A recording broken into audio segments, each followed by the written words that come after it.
Bitcoin is a cryptocurrency that entirely resides on the internet, free from any governmental authority or financial institution. But what really is Bitcoin? The short answer is lots of numbers, and the long answer is complicated, so here's a hopefully middle-of-the-road answer. Bitcoin is a currency created by people with trust issues. Specifically, it aims to create a way of paying someone without relying on a government or bank to look over your shoulder and stamp their seal of approval. Instead, Bitcoin uses a decentralized network to verify and keep track of transactions. Here's an analogy. You and your friends, or a group of strangers, are playing a game of poker, but there's no chips and somehow everyone forgot their wallets. So instead, everyone agrees to keep track of winnings and to settle up after the game is over. To prevent anyone from accidentally moving a decimal point or adding a few zeros, everyone keeps track on their own ledger and compares results every once in a while. Any mistakes can then be caught and corrected. In the real world, what happens when a transaction is made is that you publicly announce who you are, who you're paying, and how much you're paying them.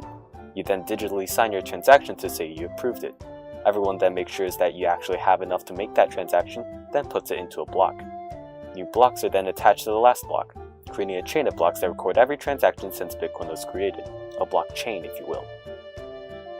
To make sure that no one is making up blocks and creating fake transactions, each block is verified using cryptographic hash functions. This is the crypto part of cryptocurrencies.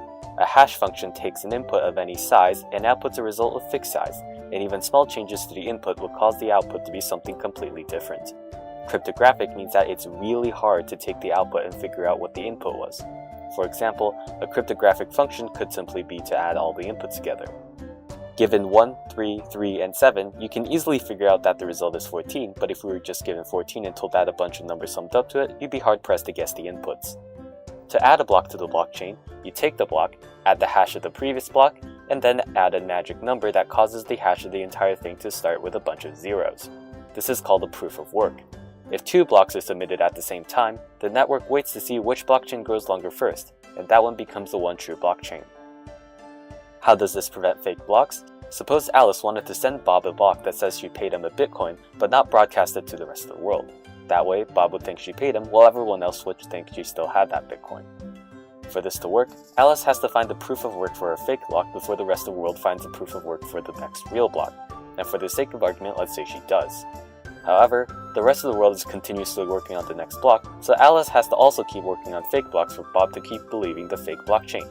Unless Alice owns more than half the computing power in the entire network, she will eventually fall behind and the fake blockchain will be ignored. So, why do people spend hundreds of thousands of dollars on computer hardware and electricity bills to verify blocks? To get paid. The person who solves a block gets to add a special transaction to it that creates some bitcoins out of thin air and adds it to their own account.